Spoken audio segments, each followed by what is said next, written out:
La soif de connaissance a décidé de mon existence. L'histoire l'affirme telle. Soit. Mais l'histoire, depuis le temps, c'est moi qui la pose dans les mémoires.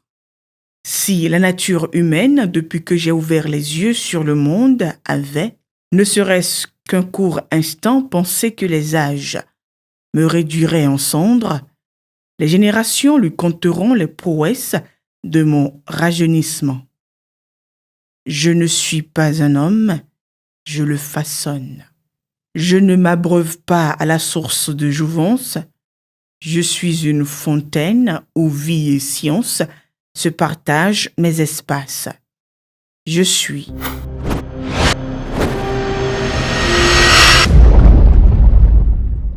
L'université d'Abomey-Calavi. Lorsque l'intelligence manifeste l'engouement d'en apprendre plus que le moins qui lui est autorisé, l'humanité trouve les moyens d'atteindre ses attentes. C'est ainsi que très tardivement, certes, l'enseignement supérieur fit son apparition. Je ne m'appelais pas Université d'Abomey-Calavi, plutôt, à partir de 1962, est née l'idée de créer un centre, un institut d'enseignement supérieur commun au Togo et au Dahomey. Peut-être à cause de la taille de chacun de ces deux pays, mais aussi la taille de leur population. Donc, ainsi est né l'Institut puis le Centre d'enseignement supérieur du Bénin, commun au Togo et au Dahomey. Le financement était tel que on pouvait faire que de petites retouches, il faut être honnête. Quand je vois l'aspect d'aujourd'hui à l'UAC, ça a radicalement changé.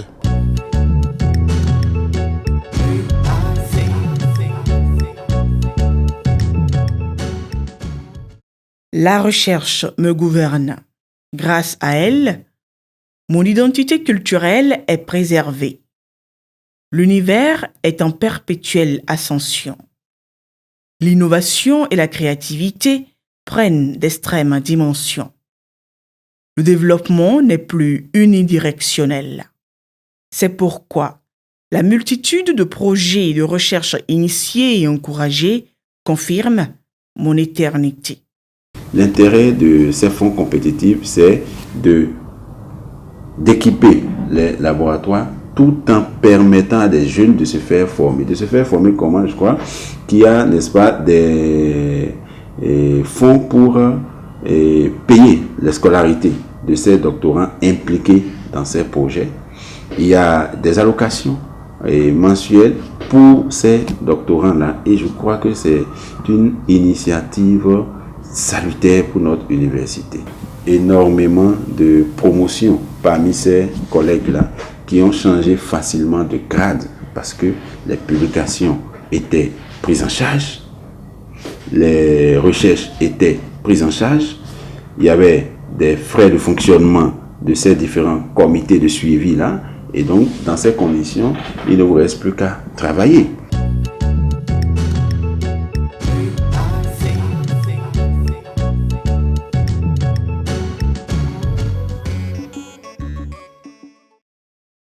Je ne suis pas tel un État qui vit en autarcie, enclavé, renfermé sur lui-même.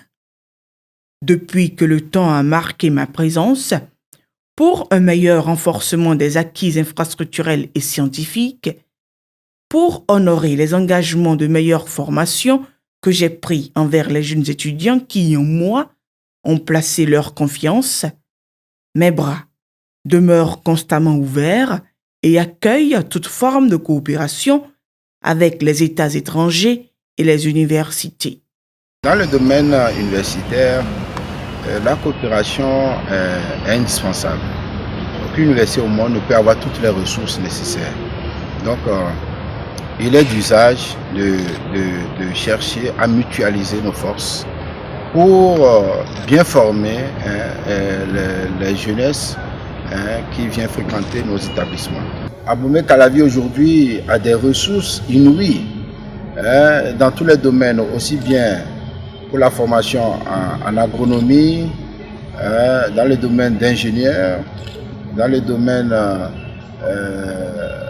des doctorants, de ces jeunes qui veulent devenir des docteurs.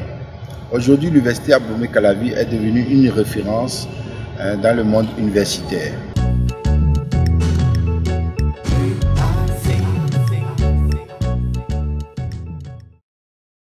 Je n'ai pas de race, je suis universel. Je n'ai pas de couleur, je suis arc-en-ciel. Pourtant, on ne le croirait pas, je porte en moi des émotions.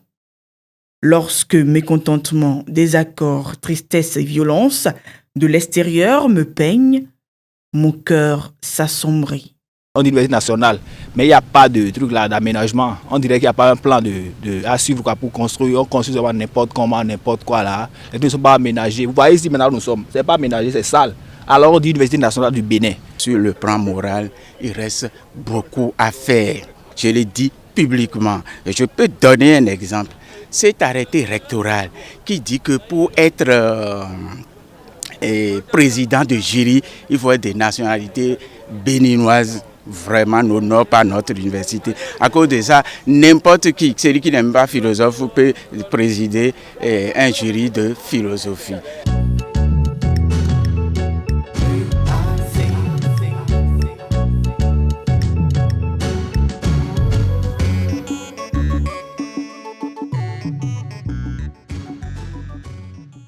Je suis ravi.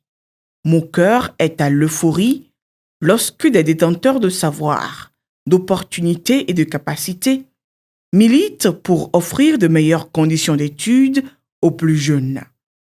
Je me réjouis en pensant au programme Mastercard Foundation et Mobrit. Ce programme vise à former des améliorateurs des plantes. Seulement qu'ici, la spécificité, c'est que ces améliorateurs de plantes vont se focaliser sur les espèces négligées. Donc c'est dans ce cadre que nous avons bénéficié d'une bourse pour aller faire notre PhD à l'université KwaZulu-Natal de l'Afrique du Sud. Ça me permet d'avoir chaque mois une allocation de 50 000 francs. J'ai eu l'argent pour la tenue. On doit avoir aussi chacun un PC pour nos études. Et puis, bon, on a eu également les frais d'installation pour acheter ce qu'il faut dans nos cabines et autres cabines respectives. On a eu également des cabines respectives, chacun avec sa cabine. Ce n'est pas tout.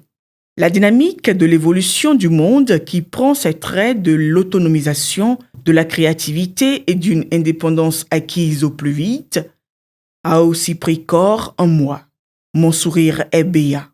Quand je pense, entre autres, aux acquis des journées de la coopération interuniversitaire, de la semaine du monde professionnel, du service de volontariat et de la Startup Valley. Dans ce projet d'incubation, nous avons pu, grâce à la fondation de l'université, avoir un domaine à Lokossa de près de 5 hectares et nous avons démarré notre production grâce à un partenariat avec un partenaire financier de la fondation Startup Valley qui nous a accompagné à hauteur de 500 000 qui nous a permis donc, de faire une production sur environ un quart d'hectare. Donc c'était notre première phase d'entrée sur le marché pour avoir des prototypes certifiés. Le volontariat, franchement, je pense que c'est une bonne chose parce que je n'ai pas fini mes études universitaires avant d'entreprendre. Quand j'étais déjà en première année, quand j'ai fini le volontariat, j'ai commencé la première année de master. Et en même temps, je mettais l'entrepreneuriat et les études ensemble. Ce n'était pas facile pour moi, mais j'ai appris à cumuler les deux, à travailler sous pression comme ça, jusqu'à finir, à soutenir mon master et à continuer toujours. Donc, à la fin, je ne me plains pas pour dire j'irai chercher du travail quelque part. C'est de pierre d'abord que je suis faite, raison pour laquelle, humblement, je reconnais l'effort que les humains, chacun à son poste de responsabilité, ont fourni pour faire de moi ce que je suis devenu. Mieux, leur bonne étoile agit en leur faveur. Les relations professionnelles fructueuses entre eux, l'amélioration de leurs conditions de vie et d'exercice, le nombre d'avantages intéressants d'entre eux qui accèdent au CAMES, le Conseil africain et malgache pour l'enseignement supérieur.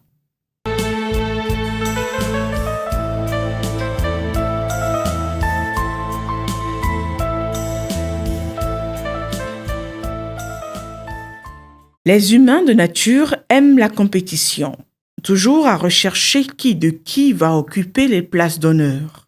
Pour cela, ils ont instauré un mode de classement à tous les niveaux et dans tous les domaines. C'est ainsi que ma modeste personne a reçu d'innombrables reconnaissances. Université d'Abomey Calavi, from Benin, to receive this award on stage, Mr. Swaibu Farougou, the Vice Rector, and Mr. Augustin Brice Sinsin, Rector. Des honneurs qui ces dernières années se sont multipliés. Entre 2012 et 2017, j'en ai reçu 23. 23, rien que ça. Et pas des moindres.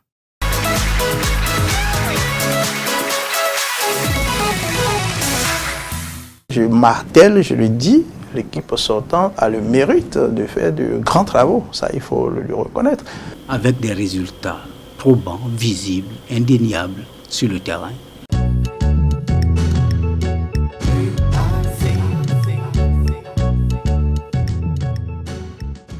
Travailler, travailler, travailler jusqu'à ce que mort s'en suive. Il n'y a pas un autre secret pour réussir dans la vie, c'est le travail.